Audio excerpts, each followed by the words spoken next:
This is a presentation of Northeast Streaming Sports.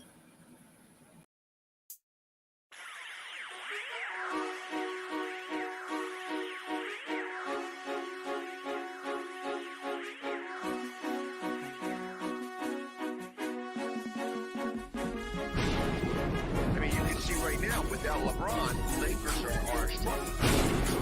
Let me tell you about a team I hate, all right? I know the Dallas Cowboys Get the win. I don't know, Jack. It's a big decision. I've often said that the people who run baseball, they try very hard to ruin it. I'm from Brooklyn. I don't have a problem with saying space. Pittsburgh at Buffalo. Thank you. Yeah, I thought I was right. So anyway, Yeah, Mac, you're really interested in these playoffs.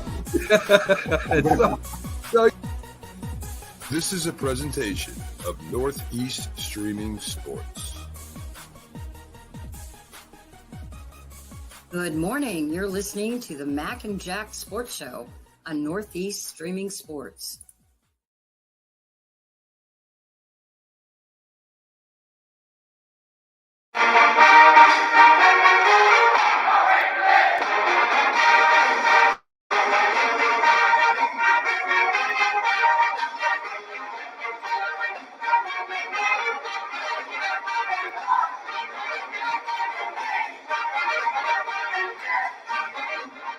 Good morning, everyone, and welcome to NESSP in the morning. I'm your host, Mac, with your co-host, Jack Hirsch, starting off your Roku day here on Northeast Streaming Sports, giving you all the latest news and some of our opinions on the news. Good morning to everyone out there. I'm ready. Jack's ready. Jack, are you all ready for this? That's all I want to know. Yeah, I always am, Mac. All right. So, Jack, I think, is still down in Florida, waiting for the weather to get better up here. Yesterday was a beautiful day, and of course we're waiting for the warm weather to come up and spring to start here soon.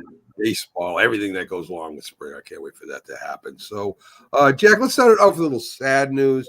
Chris Mortensen, award-winning sports writer. I mean, I would imagine you also being a sports writer, you know how tough the job can be, how engrossing it could be. Chris Mortensen also on TV.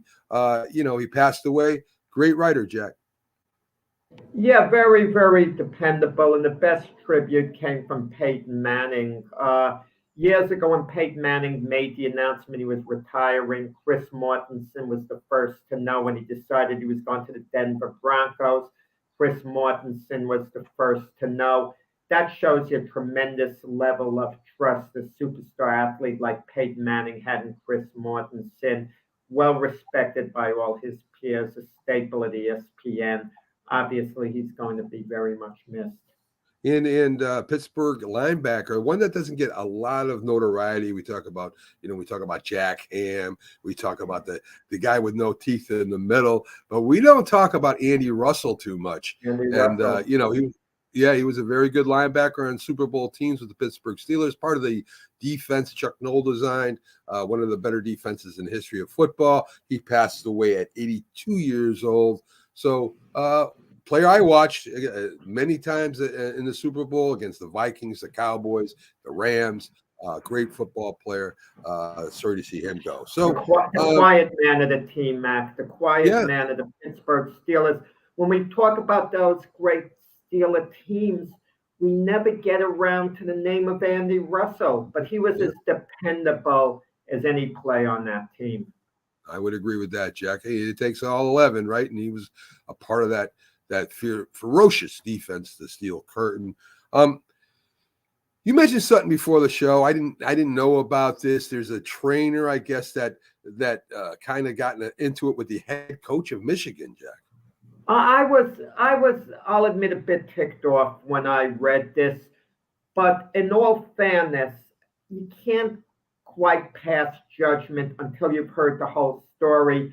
But knowing Juwan Howard's record at Michigan, an altercation he got into before, that was a physical altercation where he had to get suspended from, where his job was in danger at one point at Michigan. And when a second happening occurs, you kind of wonder, from what from what I heard, and this was the trainer's version. There's a strength and conditioning coach of Michigan who's been there since 2009. He handed in his resignation 15 years later because of an altercation he had. Jawan Howard's son is on that team. One of the trainers was talking to him, and Jawan Howard's son started chewing the trainer out. And the head trainer saw that, and he took, his Jawan Howard's son, Chad, to task, saying, you don't talk to him that way. You're a student athlete. He's an adult. He's a professional. You treat him with respect. You don't talk to him that way. Jawan Howard reportedly saw that and started cursing out the head trainer and tried to go after him and had to get restrained. That it blew up into something really big.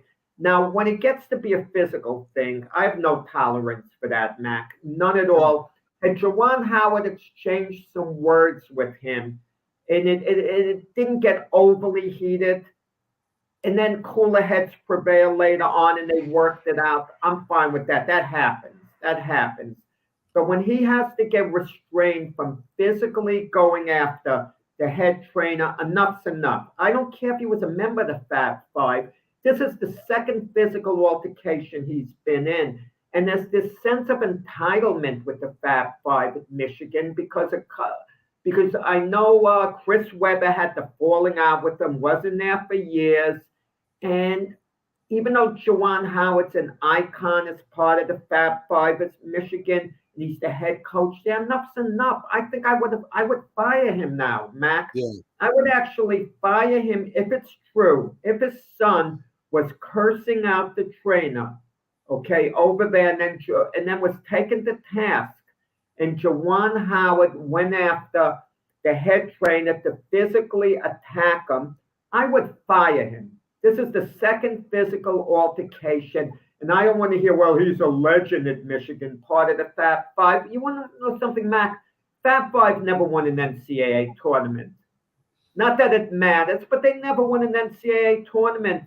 They were a great group that is remembered fondly because they were tremendously charismatic.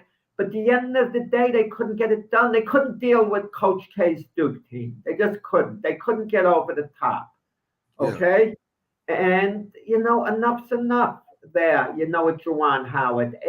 Totally unacceptable if all this is true. If there's an explanation, let's hear about it immediately, because if the head trainer is resigning after 15 years, and if I'm Jawan Howard, I try to get him back if it's just a misunderstanding. Saying, look, come back. I apologize. I was out of line completely. I feel terrible about it. And chances are the head trainer comes back under that condition and everything is smoothed over. I'm good with that scenario. That would be the best possible scenario. But if Jawan Howard's just going to let the head trainer walk, and it would all started because Jawan Howard's son was disrespectful as a student to an adult there. If I'm the university president, Jawan Howard's out of there. Okay, all right. That sounds good to me. Like I said, I didn't even hear this. Is the first time I'm hearing it. So it's just go ahead, Jack. So anyway, while Jack is doing what he's got to do, let's start with stock up and stock down from the combine. And there's a lot to a lot of people think the combine's not important. It is in certain things, such as players that really you don't know, or that the scouting department needs to see more of, that play at the lesser schools or maybe not as popular. Like we know we've watched Marvin Harrison, we've watched the quarterbacks that are in the top three. Probably everyone has watched them, but there are certain players that we don't know about that depend on the combine to show off their skills. So the first one is Isaac Guerendo, if I'm saying that right, with a 4.33 40-yard dash running back from Louisville, caught everything thrown his way. Louisville, really known for passing more than running, but this is one of the running backs that, might be higher get a higher rating during the draft. J.J. McCarthy threw the ball, didn't wait till pro day. Again, you're taking a chance, right? You're out there in front of everybody instead of going and throwing the ball on a pro day. So you got to give him credit there. He did throw some nice balls with zip on it, but he did miss some receivers too, which I saw during the season. I seen him make some good throws, and I seen him miss wide open receivers too. So that they say the stock is up for that. Maybe just because he went out there and wasn't scared to wait till a pro day. Lad McConkey, Jack, is quick feet, strong hands, body control. I don't think he's any relations to Phil McConkey. I don't know. But again, as a wide receiver, of course, you need to have strong hands. Washington's Rome Odunze, I think that's the wide receiver from Washington that was the major receiver there anyway.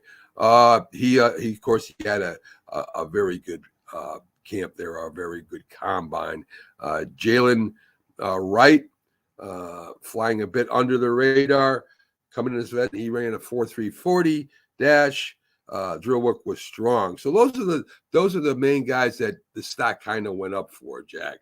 And again, no shoulder pads, no players defending them really, which I think they should do that with defensive backs. I think that would be excellent to have the top wide receivers go against the defensive backs in some kind of a live drill. Not that they're tackling, but they're defending the wide receivers. I think that would be excellent to do.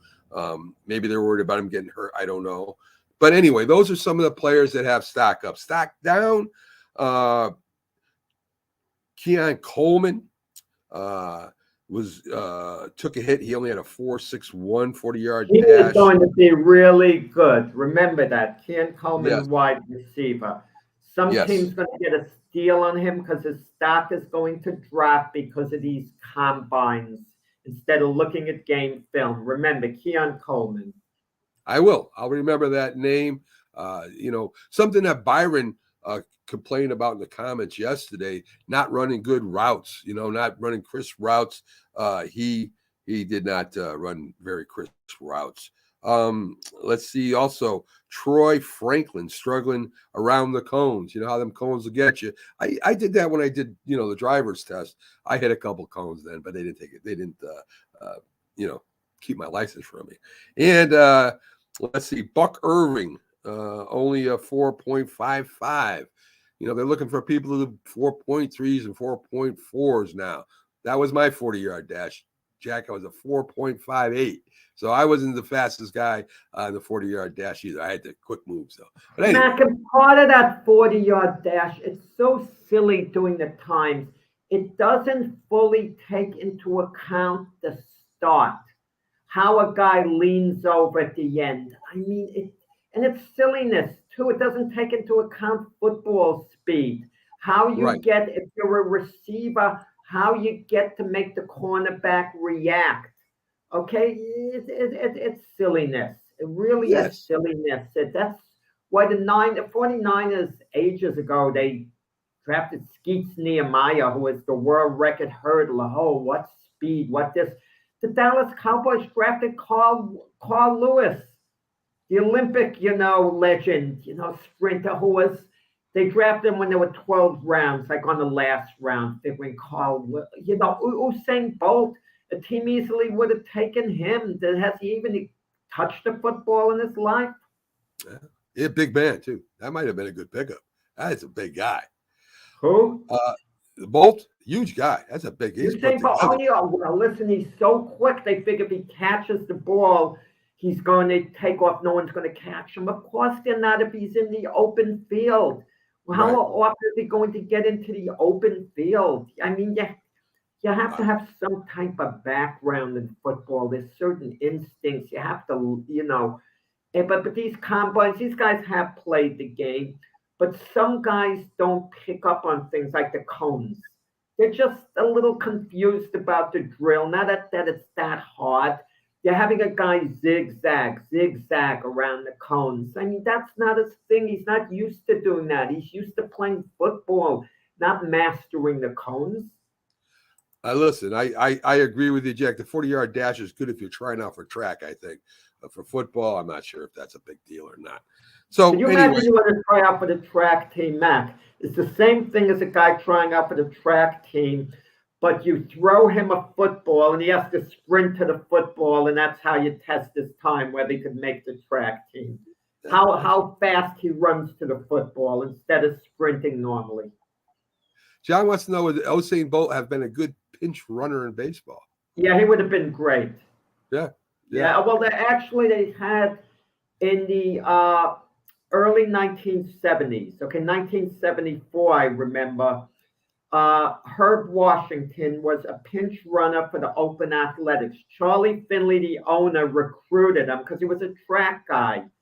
And Herb Washington, he stole some bases, but he's mostly remembered by getting picked off by Mike Marshall, the Dodgers, ace relief pitcher in the 1974 World Series. But yeah, you can teach someone to take a lead off a base because it's one-dimensional. You're not teaching them to be a baseball player, but you could take a track guy, teach them the principles of stealing first to second, get them coaches, how much of a lead you take, you dive back to the base. Yeah, absolutely. Usain Bolt would have stolen a ton of bases if he just would have been used for that. Good point, Jason. I think a track star would be good at kickoff return too, as long as he can catch the ball. I mean, you imagine he gets the open, he could make that one move, but he's gone. That might be something that a track star. No one's good at kickoff returns now. The kickers kick them right in the end zone.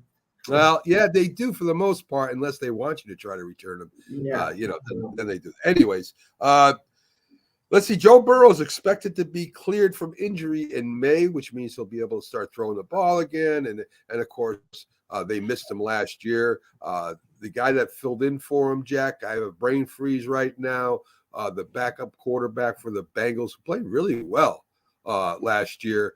Joe Burrow's, in the end, Joe Burrows is a better quarterback than any second stringer out there. But anyway, Joe Burrows will be back for Cincinnati. All they need to do is get T. Higgins back.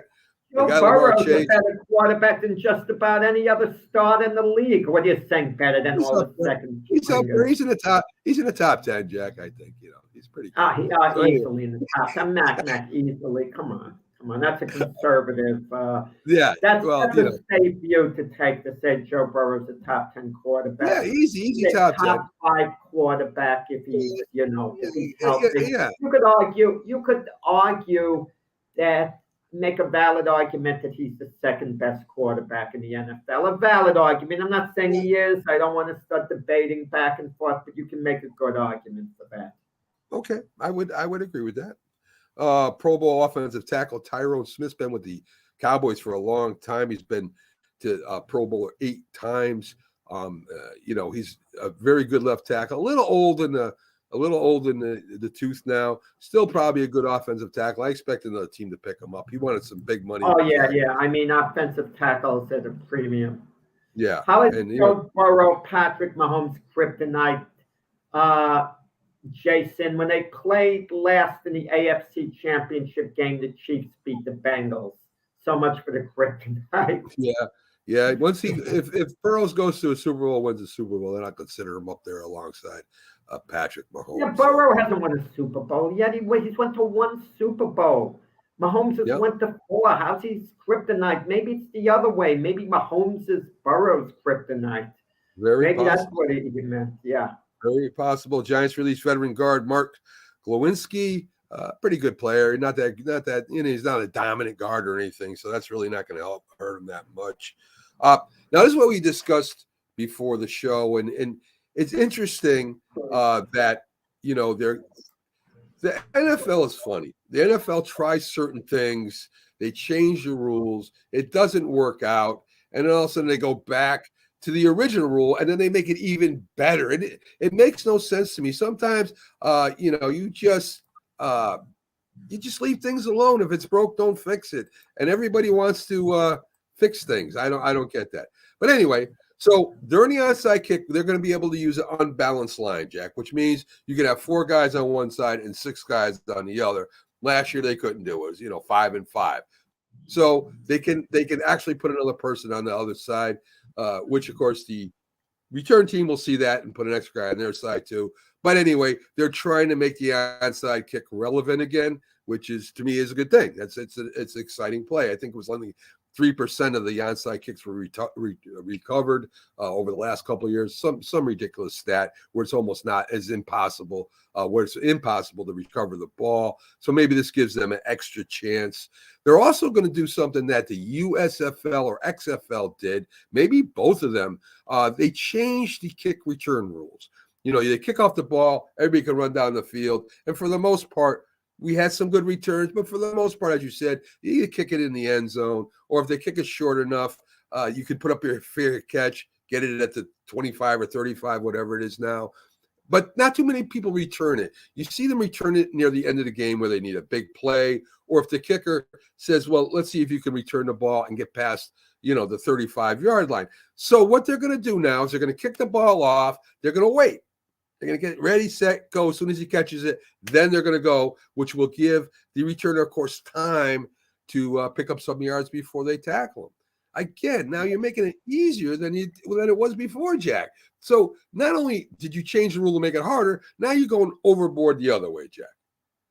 Mac, we can't lose sight of why the NFL changed the rule to begin with, because they did it because of the safety factor, to cut down on injuries, because there was a school of thought that special teams are dangerous because they're really running down the field fast on defense, and offense is running quick one way, defense the other way. You could have like a pretty bad collision. So they're trying, in a sense, to slow it down. So what they did, if the ball was kicked in the end zone, the team would get it on the 25-yard line. And the majority of kickoffs are returned. I mean, that doesn't bother me. As far as I'm concerned, the team who's getting the ball should just say, don't kick it off to us. We'll take it on the 25-yard line and just make it automatic. Maybe do away with the kickoff and just do punts. That's ridiculous. Okay, but the onside kick, that bothers me more because that's more important, because at the end of the game, there's a lot of suspense where team tries to get the ball back. And something like about 4% of the onside kicks were recovered, maybe a little higher number than that. No more than 1 out of 10 have been recovered. So the chances of getting an onside kick are so slim. So I want to propose this, Mac, to give it a possibility. Let the team, instead of having an onside kick, get the ball on the other team's 15-yard line, something like that. And one play, if they score on that play, then they get the ball on maybe their own 30-yard line. That would be instead of an onside kick. Don't waste time, Matt. You're trying to put the special team players out of business. First you say just take the ball on 25. Now you say put the ball on the 15. Special teams is a huge part of the game, Jack. If we didn't have special teams, you wouldn't have, special returners going in the Hall of Fame. This is part of the game. You have them on field goals. You have them on punts. Oh, please, Jack. Listen, why change the game some more? Ridiculous. Let the game be the game. I'm so tired of people trying to make up rules to take away plays and What's that thing now to get to the Super Bowl? What is that comment up there now? Come on. I don't know. I guess he says they've got to he's still talking about Mahomes, I guess. I don't know. I mean, that was 10 minutes ago. I mean, what are we, come on. I put it up late. But anyway, Jack, getting back to it, listen, there is nothing in football more exciting than a kickoff or a punt return for a touchdown. And we see the change games last year. We saw Buffalo do it. We saw a couple teams do it to win the game. This is an important part of football, and they should just leave well enough alone. They should have never changed it. When the offensive guys were holding each other's hands and going down, and you had to break the wall because they formed a wall by holding on to each other. I mean, these are plays that now are gone. They're extinct. They're like the dinosaur. And I think they should sometimes just leave well enough alone. Sports try to do certain things and I get safety. You want to leave the onside kick just as it is. Yeah, why leave? Why? Because there's no chance of why recovering okay, the onside kick. let's put it this way. Let all 5 go to the other side. I don't care. Just leave things alone. I mean, just leave the onside kick alone. Let it play out the way it was originally meant to be played out.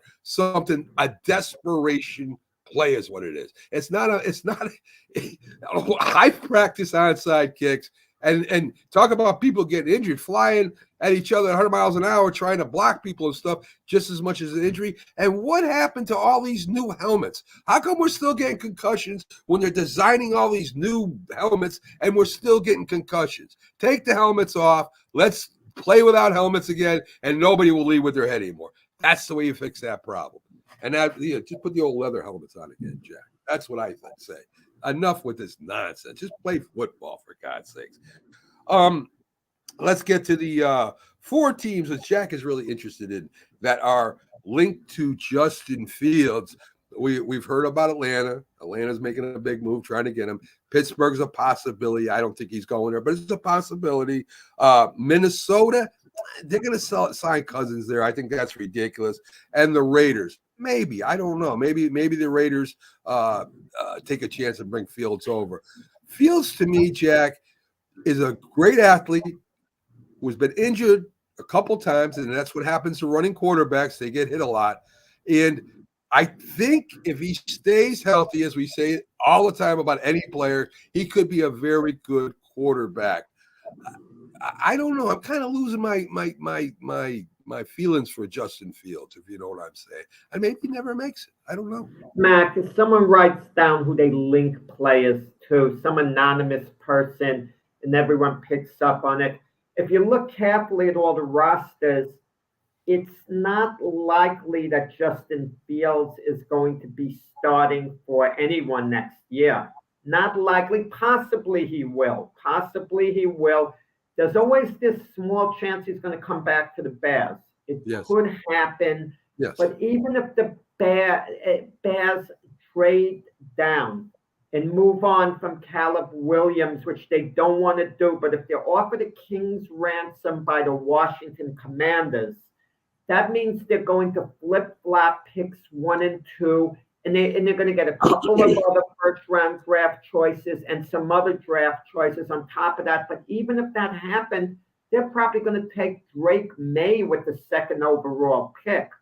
They're moving on from Justin Fields, and there's a big reason for it too, because next year he's done with his rookie contract. They're not prepared to pay him major money going forward, paying him like an elite quarterback. He hasn't earned it. He hasn't resembled it. I agree. And Justin Fields, I mean, think of the amount of time he's been in the league now. He's been in 3 years. Yeah, he's been injured too. And he's still I don't want to say he's a project. He hasn't proven himself. I don't disagree. Listen, Trevor Lawrence has come along slowly compared to what we thought he'd be. But the Jaguars know Trevor Lawrence is their quarterback of the future. They don't ifs or buts about that. Listen. I think Justin Fields has to go to a team that has a great quarterback coach on it because he still has a lot to learn. I'll agree with that. He kind of makes up for it with his athleticism. I think he's better than the Steelers starting quarterback. I think he's better than the Raiders starting quarterback, whoever that starting quarterback is now. I think he could start on either one of those teams. He's better than Kenny Pickett, and you can put him ahead of Mason Rudolph if you want. I'm good with that. But the bottom line is this. He's not he's not a franchise quarterback who you want to invest big money in. I don't disagree with you. I think though you're going to have to be paying the Atlanta's former starting quarterback, because I don't think he's starting, and Pittsburgh's starting quarterback. I don't think he'll be a starter. You're going to have to pay. Mike Tomlin is comfortable enough where he can make do with the quarterback competition. He likes Mason Rudolph a lot. Rudolph did play well. He did play well. played all right. And considering he's been with Tomlin 6 years, I Tomlin agree. knows him well, has faith in him, and Justin Fields, who's to say he'd be any better on the Steelers than Mason Rudolph? I Better can't athlete, say that with better absolute athlete, confidence. better athlete. Oh, substantially. Right. Substantially. I mean, you have to have patience with Justin Fields because he's still developing. But the Right. problem is by next year, you're not going to probably won't have a definite answer on him. And you're going to make the mistake with Justin Fields if you're a franchise that the Giants made with Daniel Jones, giving him big money, even though with the Giants it's a couple of years. Daniel Jones had one big year. Daniel Jones had a better year for the Giants than Justin Fields has had in any of his three with the Bears. I'll agree And with that. based on that one season, the Giants felt, wow, we have to sign him. He's going to be our guy. But it was only 1 year out of 5. Yeah, I agree, Jack. I agree with you. I don't disagree with anything you said there. Let me tell you something about Caleb Williams. I'm going to tell you right now, the dude's a whack. The dude is spoiled. He's a whack. He's entitled. I would not touch him with a 10-foot pole. He was just on saying, now take it for what it's worth. He was just saying that no player should look him in the eye until they prove themselves to him that he's this. Now, again, this could be totally wrong. It could be taken the wrong way. But this is mounting up now, Jack. All these things that are being said that Caleb Williams is saying or that he is saying is starting to mount up now. His hands are small. He's built like maybe Kyle Murray. He seems very immature. You know, he's already had a huge contract with a national food chain where he got paid something like $3 million. I don't know. I do not. If I'm a GM or if I'm a head coach, I do not want anything to do with this guy. I think he's a nut. I'll be honest with you. I don't know enough about him, off the field to judge. On the field, he does have unlimited potential. I can't imagine him being a bust. I just can't imagine that. As far as Kyler Murray goes, you made the comparison. The book is still out on Kyler Murray. We don't know. Let's wait and see. He got off to a great start in his NFL career. We thought he'd be an elite quarterback. Then he took a step back. There was serious maturity issues. Then he got injured.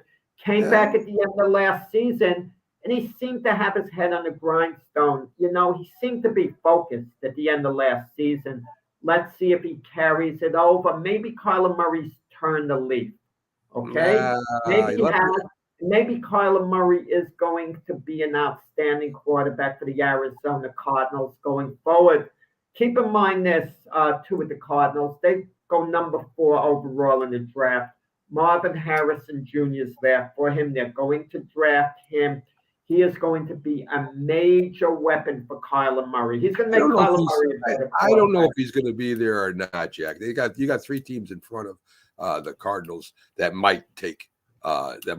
Well, if they do, one of them, that means one of them is not going to take Drake May or Jaden Daniels. Right. Okay? That means they're going. So that means at number 4, Arizona might trade down, but they're not going to take a quarterback. At number 5, the Chargers won't. At number 6, what happens, Mac, if your Giants at number 6, Drake May or Jaden Daniels falls to them? I take him in a minute. But they're going to sit next year for Daniel Jones. They'll sit a year. So so that basically sends the clock ticking on Daniel Jones. Yeah. Once you pick a quarterback, number 6 overall in the draft, there's absolutely no way that you don't make him your franchise quarterback at some point. You sit him for Daniel Jones. If Daniel Jones has a sensational year, you sit him a second year, but the clock is ticking. Look, it happened with the San Diego Chargers years ago. They went number 4 overall. Well, they flip-flopped with the Giants, and they took Phillip Rivers. But they had Drew Brees. The Chargers had Drew Brees, and Drew Brees is playing great, but Drew Brees hurt his shoulder and had to have surgery the last game of the season. If Drew Brees didn't get injured, Can you imagine the Chargers saying, "Oh, we're going to move Drew Brees because we drafted Phillip Rivers high"? How on earth do you move Drew Brees, You would have to. Hall of Famer? You would have to. You would have to. You would have to. You would have to. You have to because you invested so much Right. in that early pick. Right. Right. So Daniel Jones knows the clock is ticking on him immediately. That's what ticked off Aaron Rodgers with the Green Bay Packers. When they moved up in the first round to get Jordan Love, even though it was something like in the 20s, the idea that they moved up in the draft in the first round to get a quarterback, he knew the clock was ticking, that he could no longer finish his career in Green Bay. He couldn't leave on his own terms. He knew at some point they're looking to replace him sooner rather than later. Rodgers responded with 2 straight MVP seasons, and that kept Love on the bench. Yeah. That's the only way you hold a guy off. In the case of Trey Lance was getting injured, never quite got his footing. So he didn't. But the intention was you draft a guy that high. Everyone is in his corner in the front office, in the coaching staff. Trey Lance is a different situation. Trey Lance is a different situation. You can't compare Trey Lance to Phillip Rivers or to Jordan Love. He has hardly played football in college. He was injured. I think he started in high school. He hasn't played quarterback that much, and he's going to be a bench player. That's what he is. He's a bench player. He's never. I'm not talking about the caliber quarterback he is, Mac. When you invest that much in a player, it's foolish. You have to justify the investment. Look, even with the Jets, with Zach Wilson, they're going to move on from Zach Wilson after 3 years, thankfully. Enough's enough. He's not going to make it with the Jets. But the point is, if he wasn't the number 2 overall pick in the draft, let's say Zach Wilson was a 4th-round draft choice. Right. The Jets, he wouldn't have been with the Jets for 3 years. No way. I agree. Probably after 1 year, definitely after 2 years, he would have been out. But and if Rodgers didn't get injured, Zach Wilson would still be on the team. They'd be grooming him still because they picked him so highly. You could say the same thing about the Patriots and Mac Jones, right? I mean, he's been there for exactly with Mac Jones. If Mac Jones was a 6th-round draft choice, he'd be gone by now because he was a 1st-round draft choice. You tend to keep a guy around a lot longer. I agree, Jack. They all make mistakes, man. They all see him at the combine or look at certain things and they think maybe this guy is the next. Well, I'm not sure. Sometimes it's all mistakes. Mac Jones did have 1 good year, his rookie year. You could, certain players, they have 1 or 2 good years. Carson Wentz, he was outstanding with the Eagles for a while, and then he just lost it. He got injured.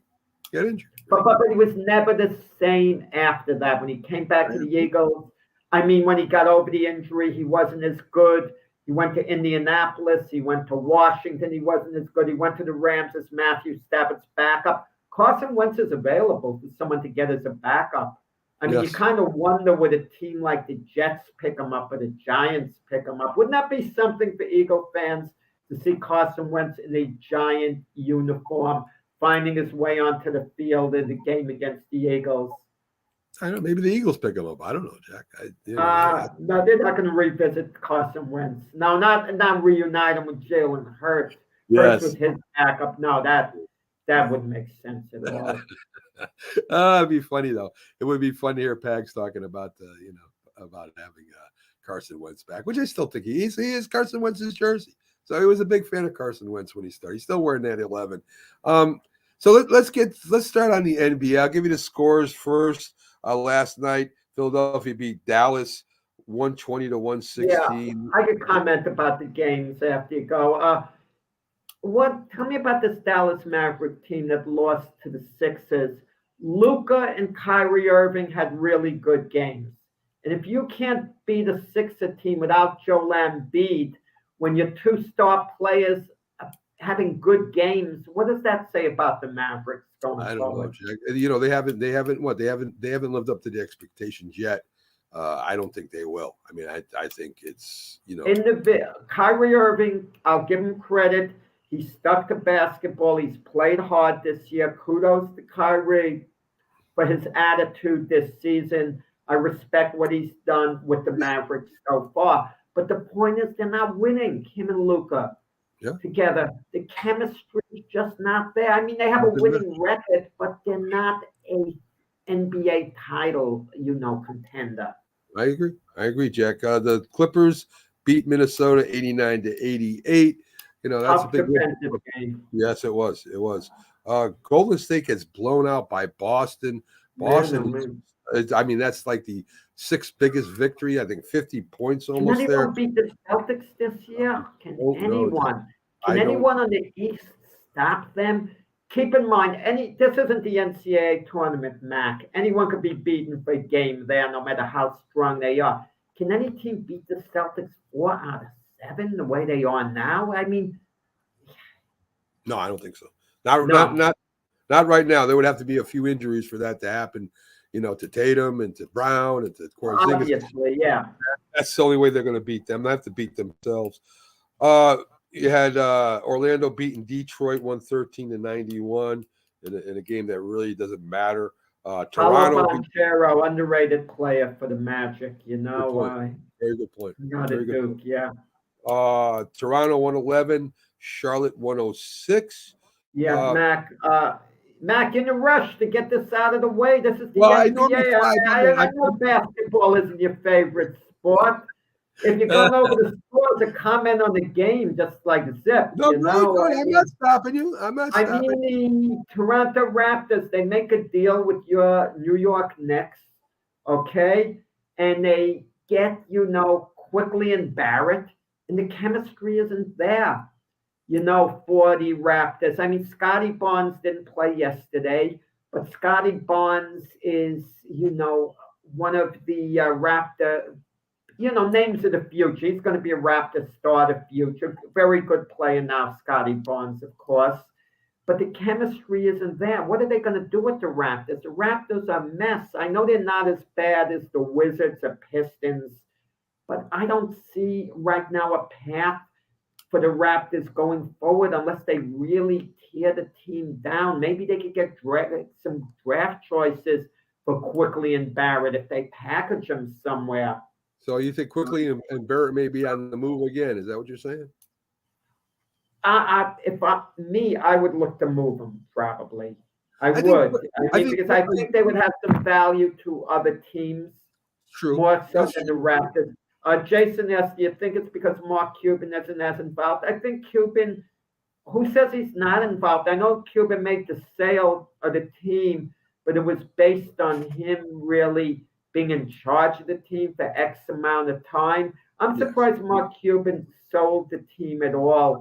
For the simple reason, I was under the impression he loved basketball so much he could still be a wealthy man and that would be his team.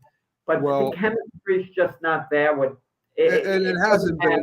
It hasn't been with Kyrie and that. Even with Cuban as the sole owner, he's the chief operations there, Jack.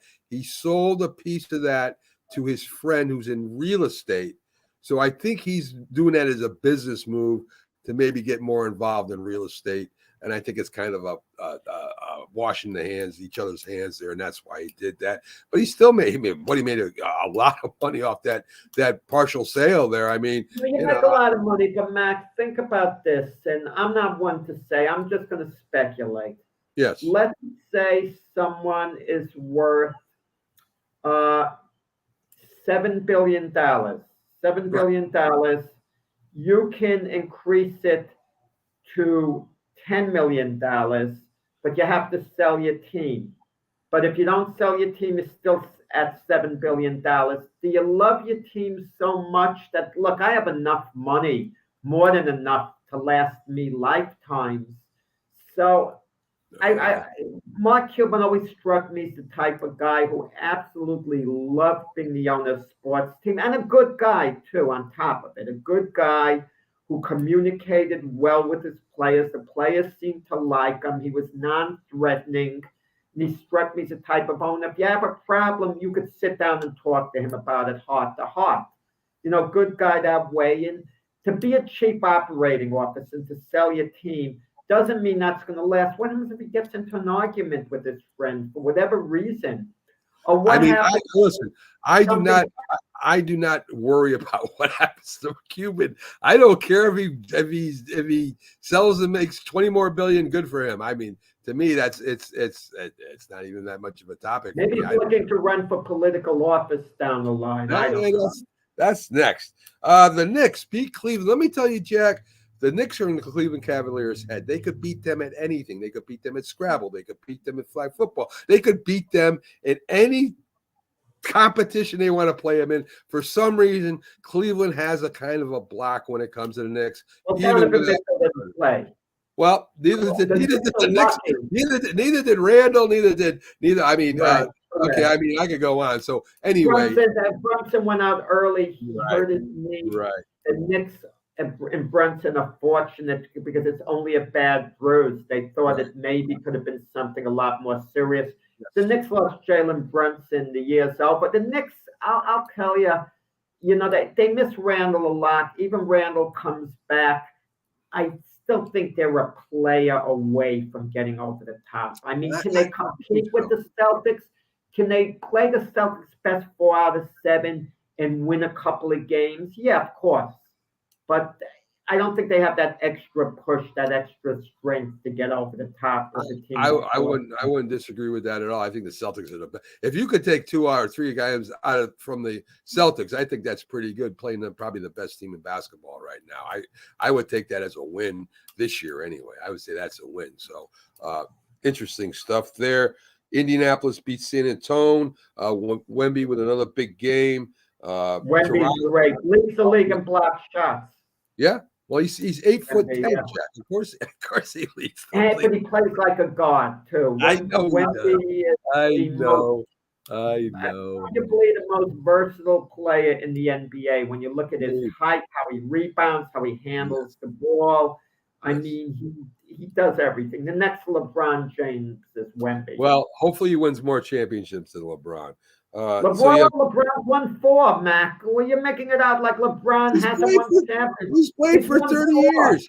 He's played for 30 years on great teams. So LeBron doesn't need to win another championship.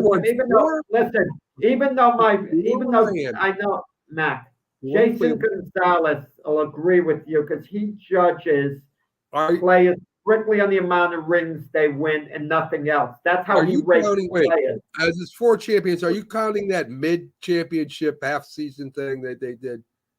Well, that's one of them. That counts. That doesn't count at all. That is the worst. I'm not counting the play-in. I'm not counting that. No, I don't mean to play in the in-season tournament. I'm not counting that. All right. Are you counting the bubble one too? Because that wasn't even an NBA That's season. The one I'm counting, yeah. Oh, please. That's not even a real season. Nobody wanted to play that. But they did play in there. All the teams tried to win the NBA championship. It's legitimate. Yeah. It's the same as a strike-shortened season. Huge asterisk there. So let's talk a little bit about hockey. Matt Rempe, the rookie Jack, who seems to be being challenged almost every game now. He's had 3 fights in 5 games. There would have been 4, but there was an illegal check. They got him out and put him in the penalty box. He's only 21 years old. If you look at him, he's bruised and battered. He's walking around. He's got a black eye and all that stuff. It's the craziest debut there has ever been, said the Rangers center. This is nuts. He's out there, and all he's there doing, Jack, is fighting. They won't even let him play anymore as far as handling the puck. It's just him, the guy. They throw down the gloves, the refs move out of the way, and they just pummel each other. Good old-fashioned hockey. The NHL could put a stop to this if they want to, but I guess they like the idea of the old-fashioned hockey. It's entertaining. Maybe their ratings are down, the NHL, and their ratings are down a little from what I heard. But this is a way maybe to get fans back. If the average sports fan knows he's going to turn into a hockey game, the guy's going to drop the gloves, start fighting. It's going to be entertaining. It increases viewership to a degree. Yeah, I agree. I know the Ranger fans are going crazy. They love this kid. The boxing, I want to get to Jack on boxing before it gets too late. Jake Paul is 9-1 with six knockouts. Defeated Ryan Borland. He was 17-3 with 6 knockouts. This is Paul's second straight KO. Pro boxer. We talked a little bit before the show. Listen, Jake Paul is starting to make some progress, Jack. Maybe he turns into a very competitive fighter in a few years from now. Jake Paul is improving a lot. He's a legitimate boxer now. He's not a YouTuber who boxes, who's taking it up just to advance his career outside of the ring. He is a legitimate boxer with aspirations like any other boxer. We have to give him his credit. He's been doing this full time. He lives in Puerto Rico. He trains in Puerto Rico. He looked good against Borland. Borland was out of shape. Borland wasn't much at all. Let's be honest about it. Jake Paul is the most abrasive winner you're going to see. Most abrasive winner. The fight's over. Nothing but insults for opponents. When the fight's over, Yeah. I can understand beforehand you want to get in your opponent's head. You want to hype the fight. You want to psych yourself up. There are a variety of reasons why you might talk badly about an opponent beforehand, why you're confrontational. But the fight's over. You knock the guy out in one round. You don't get on and say, I knocked out his sorry rear end. That's what, that's Jake Paul. I don't blame him. I don't blame him, Jack, because it wasn't much of a fight. Now, if somebody was in there and they went 10 rounds and he barely won, then maybe he wouldn't be so abrasive. Maybe he would give the guy a little credit. But if you're going to go in there and knock out an out-of-shape guy, that looks bad for him. It doesn't make him look good. It's like, look who you beat. You beat this punchy guy who's totally out of shape. And I think he's taken boxing seriously, and he wants to fight real fighters. So I say this to Jake Paul: there are a few really good fighters out there that would love to fight you, and you wouldn't stand a chance against right now. So to me, he's still learning. He's still got a lot of learning to do, and to get to the pinnacle of his division, he's got to have to beat a couple really good fighters. Jake Paul was the promoter of the show. Let's point that out. So he got the opponent. The opponent was a real boxer, meaning he wasn't an MMA guy. But the truth of the matter is, MMA guys are more of a threat to Jake Paul, and are more of, it provides a better fight than these overmatched boxers, because so many boxers, they just get a pro license.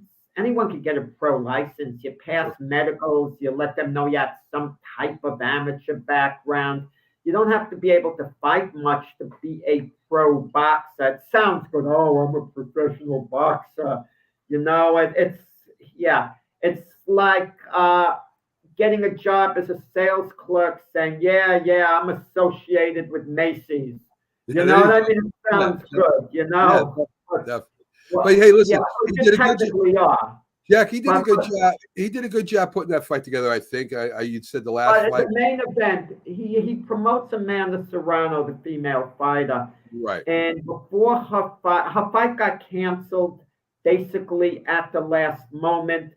Reportedly, some substance got into her eye. I don't know what the real story is, but she was in the ring right before the main event, and they canceled it. Jake Paul promised everyone in Puerto Rico, and there were like 18,000 people, everyone a full refund.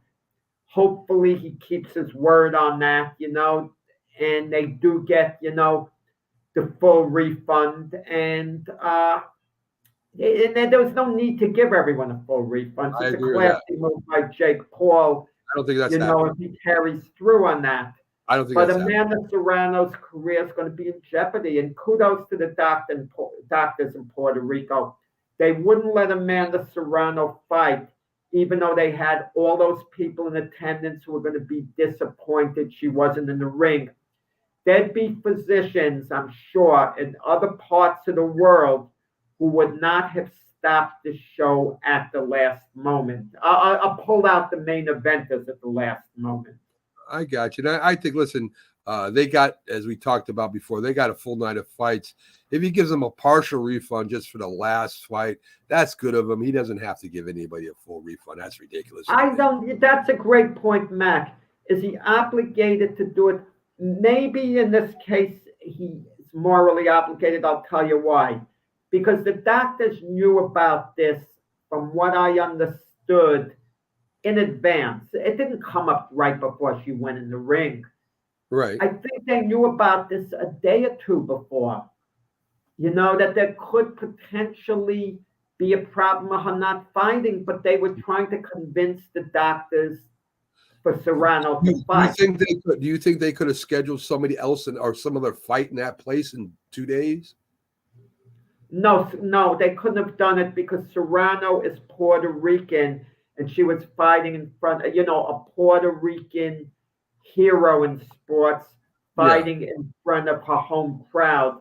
There was no other high-profile Puerto Rican fighter. It might have not been high profile, but maybe there's a couple young fighters in Puerto Rico that could have. It wouldn't have meant anything. Serrano I agree with that, Jack. I'm just But thinking. They got enough fights.